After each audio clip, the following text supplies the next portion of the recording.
wano tewali lusaago wakati w'okwawulawo abali mu nsi olukwe n'abali ku mulamwa. Era tumaze okuteekayo siginikya zaffe n'emikono gyaffe bagenda kutuyita linnya ku linnya kubanga tubadde mwanyi tukyasigaza we tugireka n'engenda. Jjukira pulogulaamu y'abasajja bano tukumira mu bwavu. Ennyanja zaagenda zonna baazigobako abantu, vanira yagenda, abantu baffe abaalinga babeera mu byalo bonna bafuuse mu mboze. So tukyayimiriddewo ku mulamwa tugamba tewali kukwata ku mwanyi kubanga reasons zonna minisita z'abaddawa nga teziri justifiable okugjawo ekitongole ekyo. Naffe netuwaayo ensonga zaffe era tusiika tumugambye nti mulundi guli ogwatogikwatako waaliwo abalebevulebevu naye ku mulundi gwe tuli very strong nga twagala okwawulawo ababaka ba palamenti abeerimbalimba mu byalo eyo nti tulina abantu baffe abalimu emmwanyi n'abateerimbalimba. Era ensonga lwaki tugambye sipiika tugenda goyinga by vote. Ompite Yoweri Lutamaguzi misana tukutuku ogambe ayi oba ogambe no awatali ebyo byakwekweka kwekera kyonna balwekuza lukyaliwo tetugenda kussa mukono kubanga amasimu ga President Museveni obwedda gavuga twasoose mu gundi mu kakiiko ka infrastructure ng'era pulezidenti adirectinga tujjawo ekitongole kya UNRA ng'adirectinga tujjawo n'ekitongole kya road fund ne tugamba nti bwe tujjawo UNRA road fund tugirekewo era n'adirectinga ababaka mbuno tulina okubijjawo byonna ne tugenda ne tukula minority report yaffe era naye egenda kujja kati olutalo lukyagenda maaso tugenda kukoma ku mwanyi yokka naye waliwo n'ebitongolero ebirala ebijja naye ku kino ekyemmwanyi kinsanyusiza nnyo kakati waliwo abantu be bategeerera waliwo ababaka ba palamenti mwana wattu be bategeerera ng'omulaba omusajja mukulu ng'omulaba nga ategeera naye ng'alinabo bamulagira ekyokukola.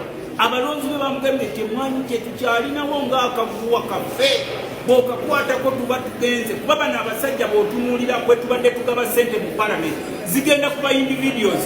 Oli ajjeeyo omukoddomi wa Museveni nga sipiika amuvukuba lwaki oyogera ku muntu ani nnyini kampuni eyo gye twawa ssente nga palamenti. Kakati bwe tutuisa etteeka lino ne tugiteeka minisitule ya agriculture bye tuyita okusitumulininga tugenda kubanga emmwanyi yaffe tugicreatingidde monopole nga bano be basalawo akatale be basalawo mekaze tunafulumya be banasalawo kutufootola yensonga lwaki ffenna tugamba mu budde buno teri kuddaka ne bwe tunaagwa wano ku ssaawa 9 ogw'ekiro omwezi gwaka waakiri tuveewo naye nga buli omu ategedde sitandi ya buli mubaka wa palamenti. Musuubira mulinayo kusuubira okuwangula kuba muli batini? Of course omusomesa wange yansomesa nti the word impossible only exists in the mind of a fool. Ffe tuli wali eri tumanyi tulina okuwangula ati ene kosi baletewo obubadibadi bwe babadde bagezaako okuteekawo naye nga naffe tutaddewo embeera nti don't take us for right. We are not here to legislate for one person ng'abamu we bajja mbubaze wano okukolera amateeka gasanyusa Museveni ng'omuntu omusajja omukulu n'omukazi omukulu n'owulira ngu Museveni amudirectinga. Tuzze kukola mateeka gasanyusa bannayuganda because ne speaker wa palamenti we yali alayira ku kisanja kye yagamba nti this is a people's parliament. This is a people's parliament. Kakati olwaleero kye twagala okutuukiriza nti tetuli ku biragiro bya Museveni kubanga buli avaayo agamba there is a directive from state house. Tubabuuza who directs parliament because under the doctrine of separation of powers ababaka ba palamenti balina okukola emirimu gyabwe nga beetengeredde newakubadde tugenda mu bumyufu kuba abamu babakubira esimu ndabye nabbanja ayite eno sebo nabbanja okumanya ajo agambye alina nabo opposition be yakola nab'endagaano obwedda ali eno abanoonyeza ku kyejjafu ne tumugamba tokuze n'agamba nti alina okubalaba be yakola nab'endagaano aba opposition naye ffe tumugamba era bwotalabawo wano mu kulonda ng'omanya atidde lwaki bwotalabawo wano ng'omanya be yakola nab'endagaano naye ffe tumugambye we are not standing in for Museveni as an individual. Laws are made for people, not for individuals. Fetetuzze wano mu palamenti kusanyusa abantu ssekinomu wabula okutuukiriza ebirowoozo byabo abatusindika wano ne bagamba nti ekitongole kya UCDA kibadde kikoze emirimu. Bajjawo ekitongole kya Coffee Marketing Board ne bajjawo cooperatives. Katugenza okukiraba nga intention y'abasajja bano kuumira abantu naddala bawano ab'omu Central Region mu bwavu buli kiri mu ssente kyabwe babalekera golodi ne batwala vanira biki byonna babitudde kakati n'akamwanyi nako bakaddeeko amalusu gabayiikamu emmwanyi yaffe kakati ensonga lwaki tuyimiriddewo era tugamba abaitonerebo sipiika nti tetudifayinga ye ng'omuntu ne tudifying ejjooga erireetebwa ku parliament. How can you direct parliament? zetusuubira wano nti palamenti bagireeta buli mwantu ateese naye bw'owulira ono ali eri mu kasonda agigumira Museveni ajja kunengera Museveni yatulagidde. Museveni does not own parliament, he owns his state house and his home. Bwe tuba tuzze wano twalondebwa bantu era ebirowoozo byaffe bye tuleeta by'abantu tetuleeta bintu bya bubinjabinja. Y'ensonga lwaki tugamba ne bannaffe ab'NRM it is time to stand up and be counted.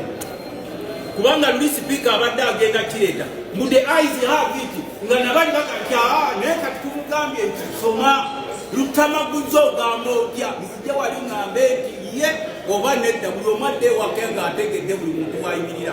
Yeyo sitaandi yaffe gye tukyaliko mu budde era teri kuddayo waka ekyemisana tetunnakirya tetumanyi oba n'ekyeggulo tetukirye naye ne bwe tutuuka ku ssaawa 10 nga tumaze okugusa omulamwa ne bwe gusula ng'ekya tulina embaga tujja zeerekereza tujje tubeere wano tumugambe tulina okukuuma ekitongole kyaffe kikyaleeta ssente kubanga original intention za Museveni ne banne yakutukuumira mu bwavu. Bw'otunuulira abantu b'ebusoga ebikajjo bye yaleetayo bikubye abantu b'ebusoga bonna obwavu. Kakati ali wano ku mwanyi ali ku mwanyi batuzanyirako wano baleete obukundikundi. Y'ensonga lwaki tuyimiriddewo ate ffe tetulina jja tukangavula okujjako ab'NRM bye byange mukama wange.